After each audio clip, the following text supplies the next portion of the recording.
Hello, Carrots here. Welcome to episode 23 of the 30 Grandchildren Badge attempt.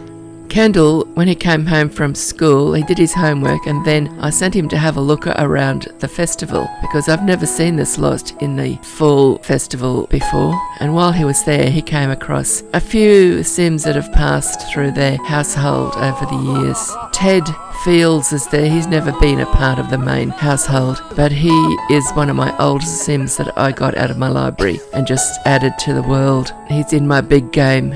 Kendall's going to pick a few flowers.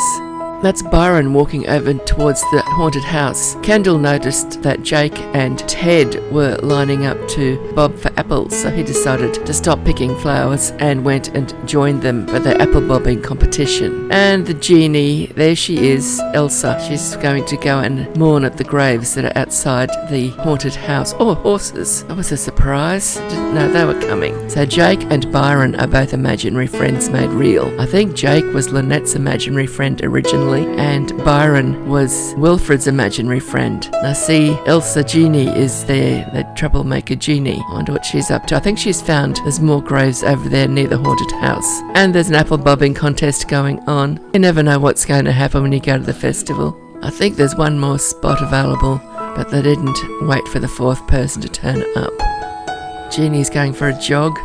So that looks like Ted either quit or he won. I'm not sure which, but he's not bobbing apples anymore. That horse is a bit of a worry. I thought it might be going to kick Jake for a minute, but seems to have missed him. Ted's headed off. It looks like he might be going to join Byron and go through that haunted house. Oh, and there's Tracy Burns. She is the mother of Kendall's half-brother. She lives in a different household with Kendall's father, Tony McLean. So the apple bobbing contest is finally over. Jake heads off towards the haunted house to see if he can get himself sufficiently terrified of the ghosts and things that are in there, while Kendall goes over to a food stand. He's hungry after all those apples, and he goes there and buys himself something to eat. Jake changes his mind about the haunted house and comes over to buy something to eat as well. And then he joins Kendall at the table and they just sit there together quietly, eating their food. It must have been a hungry job doing all that apple bobbing.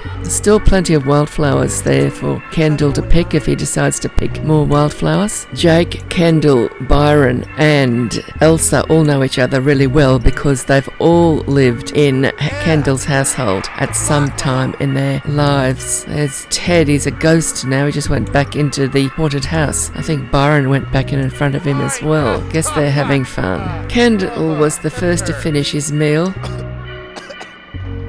and he went back over to the food stand, bought himself an ice cream and wandered off. Jake was still hungry when he'd finished his meal as well, and by the time he got over to the food stand, Byron and Ted had come out of the haunted house and decided that food seemed like a good idea to them as well. So that food stand attendant is going to have a lot of customers just for a few minutes. There's Byron. Ted, he's a temporary ghost. He must have got a big shock in that house. Sometimes they get turned into a ghost from old age, but it's only temporary, thank goodness. He will go back to his normal self soon. A genie makes a reappearance, and there's a burglar on the lot.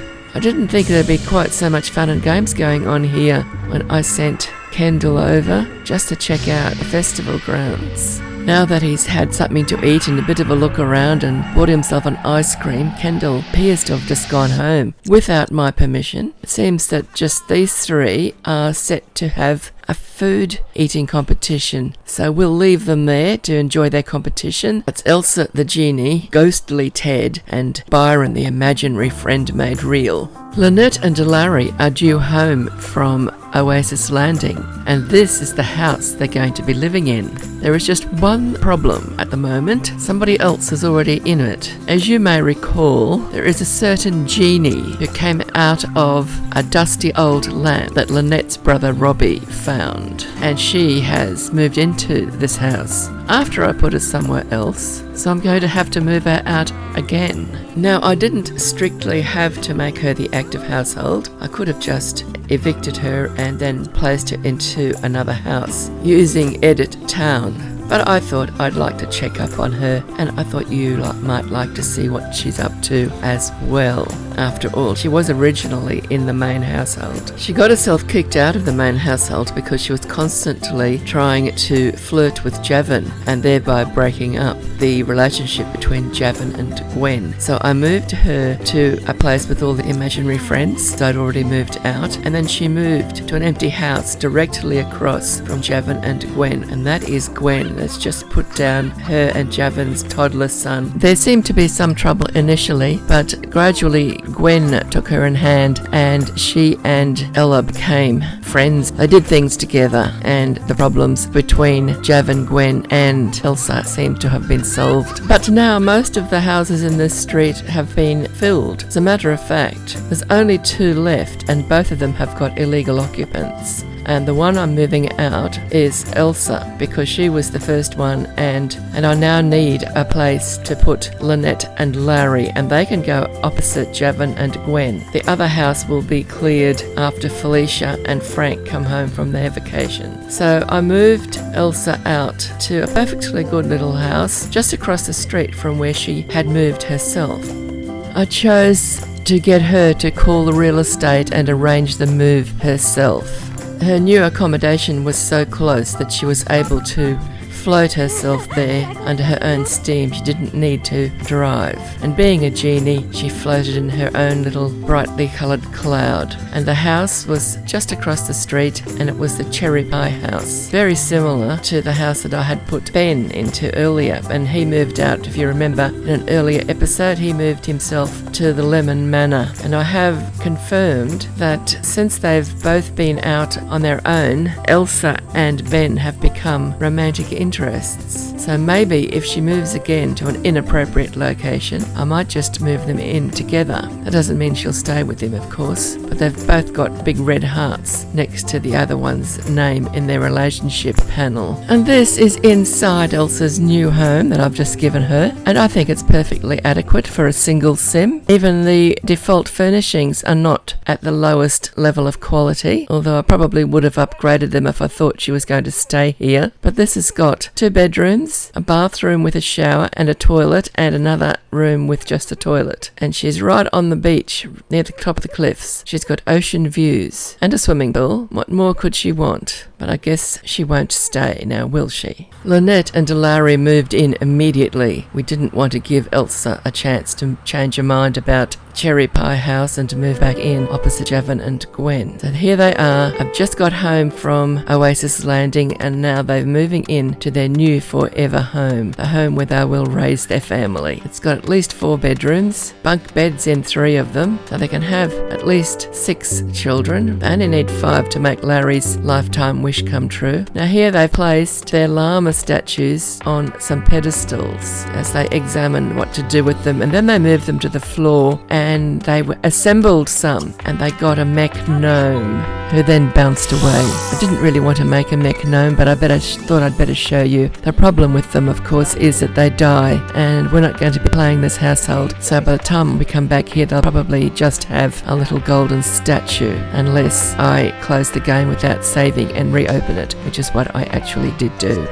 This is the Rhythmicon that Larry bought when he went into the Emporium in Oasis Landing. He's learning to play it. It's not very good yet, but he will improve, but not while we're watching him, because we won't be watching him for long enough. And they bought a plant pot home from the future. We've decorated the house with mostly futuristic furnishings, kept a lot of the old furniture, but we've also added a lot of future furniture, more modern things, because they got used to it when they were in the future, having their vacation together. This is the main bedroom. It's got 2 futuristic cribs and a poster that Lynette got on a school field trip. Their wedding photos from the photo booth are on the wall, and various trophies and personal memories that Lynette has kept from her childhood. Of course, Larry doesn't have any because he arrived already as a young adult and he didn't get to go to school. Now we will have a quick overview of the house so you get a general idea how it's got the 4 bedrooms. There's 3 for the children, a couple of bathrooms upstairs, and where Lynette is standing in the bottom right hand room, we've got some of the cupboards that came with Supernatural. there is Larry playing with his Rhythmicon in the lounge room. I've given them 4 new poetic license bookcases, and they've also got 1 large poetic license bookcase. That'd be a painting that somebody painted and carried here in their inventory. This is a large room and the front door opens into it, so it'd be their front room. The door, the kitchen. I just gave them a stove and a fridge from Into the Future, and I put laundry baskets in every room because they were leaving their clothes all around the house. They got all new upgraded bathroom equipment, and they got a basement downstairs where we could store all of the things they brought back with them from Oasis Landing.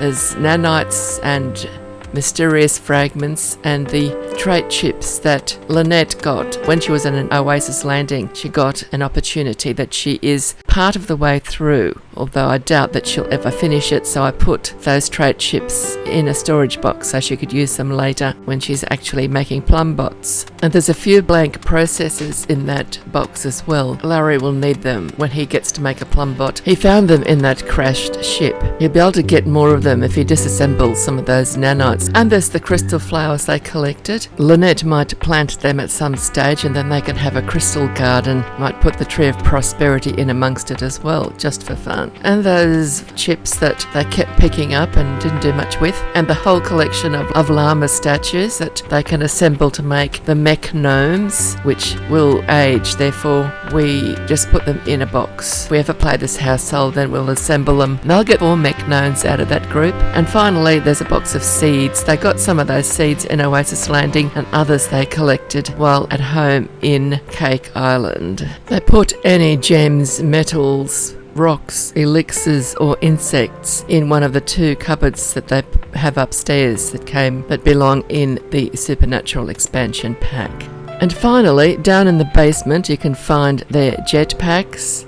They've each got a quantum power chamber. They seem to be a bit useless, but they're there. They came as a special deal. I think you had to buy from Origin or pre-order or something, and you got that. And finally, in the corner there is the Relevantilov's bot workshop, or I call it the bot building machine. That's where they can make more nanites and plum bots. They need the nanites to disassemble them to get those blank processes. And it's good that they've collected a heap of nanites. They won't have to make nanites for a while, but they probably will make the nanites anyway because they need the skill to build up enough before they can start making bots. So that's all the stuff they brought back with them. And now you've seen their house inside, we'll have a quick look around the outside. The backyard's been set up for future children. They've got all sorts of playground equipment. Oh, and the car shed came with the house. I didn't add that, it was already there. As I go around and show you the house, have a peek through the windows and you'll get some idea of what room it is. That's the kitchen sticking out the back there, deck, and they've got an interesting tree house to play in. See that red house in the background with the cone roof? That is where that genie has gone and moved herself. We're going to have a look inside that house next. I've never looked inside it before. I won't have video in there, the rooms are a bit pokey, but I've got a few screenshots that I can show you. Directly across the road from Lynette and Larry is Javon and Gwen and their little boy. I think his name is Brendan, and you can, up in the top there, you can see their wedding photos on the wall, sort of, just through that window. Now we're going to go through the front door to let you see that big room out in the front. The house next door to them, that's where Ursula Gammon lives with her 2 toddlers and Dave Webb. Now here is the big bookcase. I left the chairs there that were the same chairs as came with the house. That's a painting they brought with them. I changed the stereo, and I haven't shown you there where they've put some of their sprites. They're just above the fireplace under the TV. Yes, there was 4 other tall skinny bookcases next bit on each side of the TV, but I changed them for the poetic license bookcases because they are the highest environment points and fun value. They're a bit expensive, but I'm not worried about money in this game. And through that doorway there you can see their dining room, the white pot plant. I bought that back in Oasis Landing. I don't know if I put those pictures on the walls or not now. They might have been there already. I put the pet bowl there just in case they get a pet. Everybody seems to get a pet. There's a bar in this room as well. It looks through to where Larry's playing his laser rhythmicon, and another door goes through into the kitchen, which you've already seen. We'll leave Lynette and Larry alone now to run their own lives however they like, and we'll just pop in on that genie, Elsa, just to see what she's up to before we go back to the main household. We'll go on a hunt now to see if we can track that Elsa down. She was living in Lynette and Larry's house, but we moved her across the street into this cherry pie house, which she seemed to have settled into quite nicely. But as soon as we left her alone, she left that house and wandered off down the street past all these trees to this huge beautiful red house with the cone roofs. If you look behind the red house into the distance, you can see that multicoloured house. That is the main household that we play in most of the time. Discovered our genie, Elsa Blackburn, arriving home. Don't know where she's been, but there she is. And she's getting visitors. That's a black cat at the bottom of the screen. That's just a statue of a black cat. That's the cat's ears poking up. Hello, here comes Ted Fields and Megan Holden. Megan is Lynette's younger sister, and Elsa's just come home and she's spun into her work outfit. Oh, there's another one of Elsa's sisters. That's Sharonda. I think Sharonda's moved out to live by herself because Frank, who is the next future spouse to go on vacation and is living with them, while I've been away sorting out Lynette and Larry, Frank's gone and joined the criminal career. Anyway, I'll sort that out when I get home. Sharonda's in the law enforcement career because of her lifetime wish. So when Frank joined the criminal career, Sharonda felt she just had to move out. She couldn't stay in the same place as a criminal. There goes Elsa off to work in the medical career.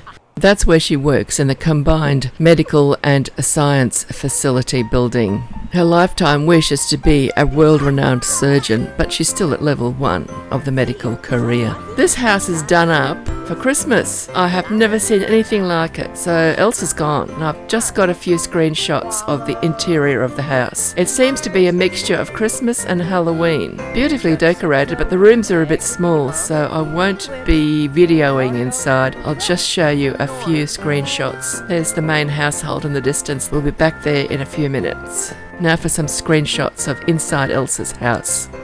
There are 3 levels. The highest level's very small. It's just one little room which is set up with exercise equipment in it. The middle level has got bedrooms. I think there's 2 bedrooms in this house. And then they've got a sort of a strange little freeze level. And then the bottom level, it's your main living area. So now let's go have a close look at the decor. I sure got a surprise when I got inside this house. I'll just let it run through the pictures for you to see. I'm not going to try to describe them. Just listen to the music and enjoy the interior. I didn't give you very many. And then we'll pop straight back to the main household. This is harvest time as well as Christmas, all enrolled in together. That's the bedroom level, and then we'll see the exercise room right at the very top of the house. Get lots of exercise climbing all those steps. And that's it. Now we'll go back to the main household. Back at the home lot, something was going on that was causing great disturbance to the occupants. That thing in the front yard that Lynette and Larry had jumped into to go to the future was now turning itself on, and there were all sorts of Sims hopping out of it continually. And every time they did it, the whole house shook. It was causing great distress to the occupants. So Kathy got sent out there to turn it off, which she did very bravely.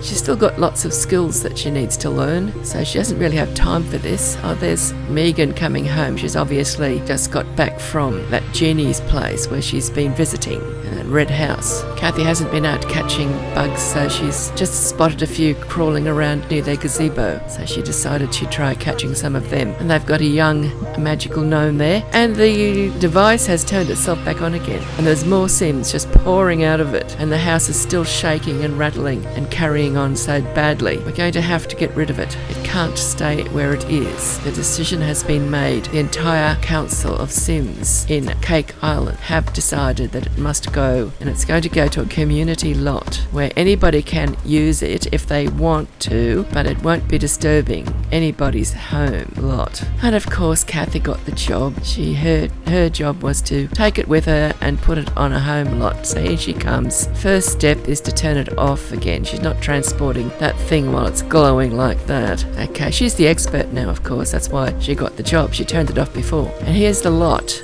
she's taken it to, and there's Javon. Remember you saw Gwen a while ago who had their toddler and left him drinking his bottle in the front while she drove off, directly opposite Larry and Lynette? Well, Javon is the father of a little toddler, and he is Gwen's husband. There he is. So he's put little Brendan down somewhere by the look of it. I was surprised to see that he'd been taught to talk already, and I haven't played him at all. So I decided I would use Master Controller to give him walk and potty as well, and the xylophone and peg box skills I set to level 3, because we're not going to play him. He's just going to be left to grow up by himself. He probably will just get a trait awarded by the game. He doesn't count towards one of the 30 grandchildren. That's Sim sitting on the seat. Her name is Yolanda Mills. She's been in this game since the very beginning. She's one of the Sims I added to be a townie, and the game has matched her up with Ted Fields. I've put them together in the same house because they are romantic interests. I think that's Colin. He's Alicia's imaginary friend made real. He was number 4.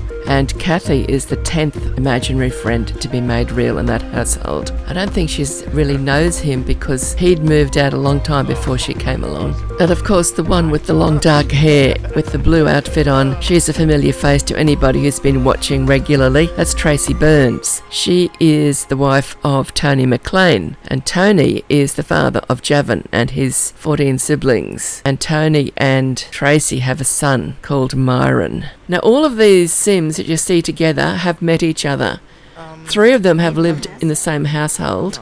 2 of them are imaginary friends. One is Jav, the other is Tracy, and here comes Yolanda. So that'll make up a group of 5. This is not something you see very often in The Sims. They've all done this autonomously. I've only got control of the one with the pink hair, which is Kathy. I've found whenever I rotate Sims through a single household, and they all get to know each other, and the towns are so much more lively because all sorts of interactions happen. So I will leave them here enjoying a group chat and head off home to see what might be happening back at the main household. Here is Kobe, and it's now time for his imaginary friend to be made real. We're going to now have 2 imaginary friends in the household. Kobe keeps putting himself into his graduation outfit, and after leaving him in it for a few episodes, I've decided that I just have to keep telling him to get out of it, which is what I have just done. So he's in his athletic outfit at the moment for some reason. Peaches is going to have to become live before Kobe's going to have any chance of making him real, and that's exactly what he's just done. He's live, but he's not real yet. Only Kobe can see him still, and we can only see him when Kobe is the active Sim. He's going to have to talk to his friend for quite a while before they'll be able to give him the potion. And that was Kobe's sister Constance who was picking up the leaves, but I think she's gone off now somewhere. Leaves have all gone. So they're trying a mind meld. I wonder if they'll learn anything about each other. Probably not. Time is passing, Kobe. You're going to have to make friends soon. It's getting late. We don't want to be here till after dark. So that's nice. A little game of rock, paper, scissors. That will work, as long as you don't get into a fight over it. I think that imaginary friend might have a tiny streak of evil in it. Nearly pounced on poor Kobe. But Kobe's going to get over that and persist. Oh look, they made the friends. And now he's drank the potion. Oh, he's thinking about Constance. Must be a boy. Always know whether it's going to be a boy or a girl by the Sim that they think about when they're becoming real. There he is. We'll call him Percy. and he can go into create a sim now and get his individual look. And there he is after he's been into create a sim. And he is evil. He's got an evil trait. He looks like he might be going to be a bit of a mob boss or something like that, I suspect. He's probably going to turn out to be a really nice bloke, but he is evil. Immediately, I set him to work fishing in the wishing well. He's got to get his fishing skill up to level 7. And in the process, I very soon worked out that he's a little slow. It takes him a very long time to learn anything about fishing. His progress is painful. And here's Wendy. She's the other new sim we've introduced to the household in this episode. And Gerri's on the other side of the garden. Wendy is here to find herself a husband. And the husband she's going to find is Wilfred. But the next couple who are going to go on vacation will be Felicia and Frank. So here's Wendy. She's got herself a lucky coin out of the wishing well. That was pretty good. First attempt. Shame the game crashed and she didn't get one again. I think it's that hair I've put on Percy that's causing me all these crashing problems. I think it's using up a massive amount of memory and the game just decides, that's it, I've had enough, just shut down now. Don't need to tell you I'm going to do it, I'll just do it. So there's Wilfred, and Sharonda is there playing the guitar. I had to get her back into the household. She'd moved out because when Frank joined the criminal career, she didn't want to stay in this household because she's in the law enforcement career. Frank's now in the gardening career. If he wants to be a criminal, he can do that after he's married and moved out. I don't require my Sims to be happily married, so long as they get an average of 2 children each, while I am going for the children. To get the grandchildren counted for the badge, I cannot leave this household. Gerri's household has to be active without interruption in order to speed things along a bit, and I've skipped a whole lot of boring activity, the sort of activity that you've already seen over and over again with various different Sims. It's taken days of Sim life, but Percy has finally got to level 7 in fishing, and now Wendy's about to start learning to fish, and she turns out to be a real champion. She gets her fishing skill like she's on steroids or some sort of speed fishing drug. She shoots through it. Kathy's has been reading her cooking books. I think she's just about finished all the recipes, but she still needs to learn to fish before I can move her out. Hasn't got many actual skills. She's just read books. A lot of the other Sims in the household are getting repeated wishes to paint, and a lot of those wishes are worth huge amounts of lifetime happiness points. Now, I've never seen the blue will-o'-the-wisps before in any of my games. Could not believe my luck to see that, but the gazebo has gone and had a facelift. And I don't like the facelift it's got, so it's going to get replaced. Now that Megan has caught that will-o'-the-wisp, we can put it on display in the insect display case inside, near where they're all painting at the moment. Because right now, those painting Sims are earning thousands of lifetime happiness points, and they get making beautiful paintings to hang in their future homes. Or some of them I'll put down on other levels in this house, because I've pretty much filled up all the wall space on this level, but the levels down below, the walls are bare. Getting a better look at Wendy at the moment. She is just powering through her fishing skills. Wendy is a Sim I made in Create a Sim, especially for Wilfred. They've got several traits in common, and she does not have the angler trait. I checked, so I don't know why she's learning to fish so fast. Some of these paintings I don't remember that my Sims doing before. I'm sure they probably have, I just don't remember. Anyways, that is the end of the video. I do hope you've enjoyed it. If you have, please give it a like. And also, if you haven't subscribed and would like to see further episodes, we've still got quite a few Sims that need to go adventuring on different worlds. I'm trying to show lots of different worlds, some of them made by other Sims players, and some of the worlds came with the game. So if you'd like to see more, you could subscribe if you haven't already subscribed, and don't forget to give it a like. And in the meantime, happy simming and thank you for watching.